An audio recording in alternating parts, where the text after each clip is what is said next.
Hello everyone. In this class, we'll discuss about stress, strain, and their classification. So first here we'll discuss about let's first here we'll discuss about what is stress. So here the stress is nothing but the force is acting per unit area, and it is offered by a body against the deformation. Means force acting per unit area.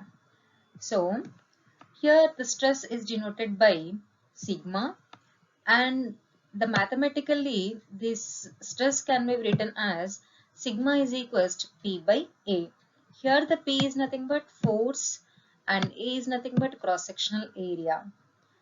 So generally the force can be measured in terms of newtons and area can be measured in terms of millimeters or meters. So the units of stress is Newton per mm square or Newton per meter square. This 1 Newton per meter square is also called as 1 Pascal. That Pascal can be written as PA.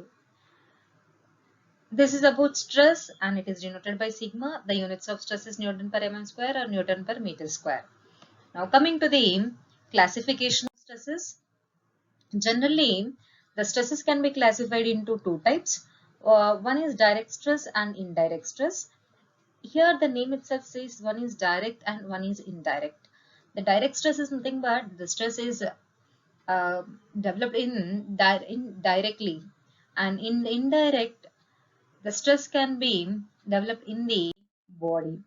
So again the direct stresses can be classified into two types. One is normal stresses and shear stresses.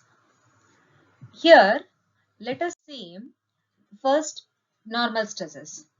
In normal stresses, it can be classified into two types. One is tensile stress, one is compressive stress. So here these both are under normal stresses. Now let us see what is tensile and what is compressive. So now here you can see the tensile stress. In this diagram, this is a body. Here the force is acting in this direction and here this force is acting in this direction. Means these two forces are opposite to each other. Means two equal and these two are in opposite direction. When this type of forces is called as tensile forces. Due to this tensile forces, if suppose see here, this force is moving in this direction and this force is moving in this direction. Means what are the properties after applying this force is the length of the bar, member or bar, it can be increased and width of the bar is decreased. Here the forces are acting in longitudinal direction. So the length will be increases and here the cross sectional area of the body is decreases. So here this is called as tensile stress, and this tensile stress can be denoted by sigma suffix t. For this tensile stress also force acting per unit area. So the units of tensile stress is Newton per mm square or Newton per meter square. Next, coming to the compressive stress. Yes, see here in this diagram, here the compressive force means the force is acting towards the member, towards the object, means inward direction. Force is inward to the direction, two equal and two opposite pushes. This type of force is called as compressive force. Due to this compressive force, here the length will be decreases and the cross-sectional area is increases. In this diagram here you can observe the length will be decreases and the width will be increases. And it can be denoted by sigma c. And the units of compressive stress means it is also force acting per unit area. So the units of compressive stress is Newton per meter square or Newton per mm square. Next, coming to the shear stress. Yes. So here the shear stress is nothing but suppose these are the two plates. In this figure here you can see this is top plate and this is bottom plate. And the cross section between these two plates is same, but after applying these forces means here this is one force acting on top plate, this is another force acting on the bottom plate. Means top plate moving in leftward direction, left side, and the bottom plate moving right side. Means after applying this direction of forces, the plates changed into like this. Here, before applying the force, the cross section is same, but after applying the force, the top plate is moving left side and the bottom plate is moving right side. So the cross section is also changes. So here the rubbing action between the two plates, and that stress is called as shear stress, or this shear stress is also called as tangential stress. It can be uh, it is also denoted by tau, and the units of shear stress is Newton per meter square or pascals. And coming to, these are the direct stresses. Now coming to the indirect stresses. Indirect stresses again classified into two types. One is bending stress and torsional stress.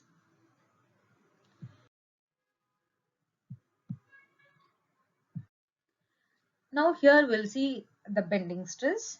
Here these bending stress and torsional stresses, these two are the indirect stresses. Means the force is acting outward the object. Means this movement, this bending stress and torsional stresses are developed inside the object, inside the body, due to that external force.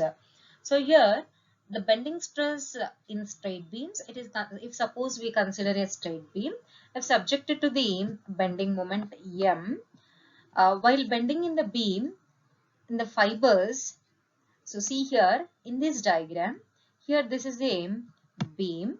In this beam, if suppose the bending moment will be acting like this, then the beam will be changes into this shape. This is the top portion of the beam and this is the bottom portion of the beam. So the bottom portion, it is elongated, means the bottom portion is extended, means the direction of the force at the bottom is like this. Means at the bottom, this based on this direction, at the bottom fiber it will be elongated and the stress is tensile, and at the top fiber the forces are is inward, so it is compressive. Means the length will be decreases, means shorten the length. So at the top fiber the compressive, and at the bottom fiber it is elongated, means tensile. This is about the bending stress. And next coming to the torsional stress. Here the torsional stress is nothing but it is produced based on the shear stress. So based on the twisting moment, shear stress is produced in the shop due to the twisting moment. In this diagram here you can see the force is acting in this direction, and here this force is acting in this direction. Then this is the nut. You have to tighten the nut by applying this direction of forces, means the twisting. So this is the, due to this twisting forces, the torsional stresses are developed in the body. Yes, now here we'll see strain. So here strain is nothing but, suppose if you have to consider a member, here this is the member, the length of the member is, it can be denoted by L. While applying this external force in opposite, means this is the external force direction, means two equal and opposite forces are acting on the member, means this type of force is called as tensile force. Due to this tensile force, the member will be, we know that already the properties of the tensile material or tensile, due to the tensile forces the length of the member will be increases and the width of the member will be decreases. So due to this action of force, here the length of the member will be increases. This dashed line indicates the change in length or deformation of the member. So here the strain is nothing but this change in length to the original length of the body. This is change in length, that is delta L, and this is the length of the body. So this change in length by virginal length, then we'll get the strain, and it is denoted by small e, and here this is the change in length to virginal length. So it is a dimensionless quantity, and mathematically the strain can be written as delta L by L. And this delta L is nothing but change in length, and L is nothing but length of the member. Now coming to the classification of strains. In the classification of strains, it can be classified into two types majorly. One is normal strain and shear strain. Here the normal strain is nothing but it is based on the dimensions. So here again this normal strain can be classified into three types. One is longitudinal strain, lateral strain, volumetric strain. So in these three are based on the dimensions. The first one is longitudinal strain. So let us see first longitudinal strain. Longitudinal is nothing but it is depends upon the length. So in longitudinal strain, one is tensile strain and one is compressive strain. Due to this tensile action of forces, the properties of this tensile force is the length will be increases.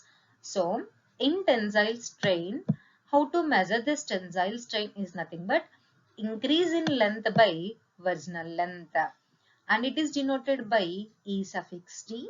So this E suffix T is equals to increase in length by virginal length of the member. This is called as tensile strain. While acting the tensile force, the properties of the material, the length will be increases. So in the calculation of tensile strain, the formula is increase in length by virginal length. Now let us see the compressive strain. What is compressive strain means? The force is acting towards the member. Means based on these forces, the length will be decreases and width will be increases. So here the length will be decreases.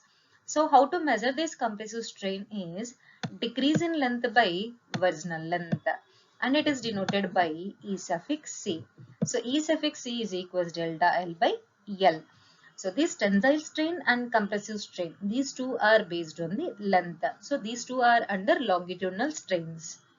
Now coming to the lateral strain. So it is also a dimensionless dimension. It is based on the dimension. So it is under normal strain. So lateral strain can be measured in terms of breadth. So change in breadth through the virginal breadth, that can be called as lateral strain. Now coming to the volumetric strain. In the name itself, this is volumetric strain, means change in volume to the virginal volume.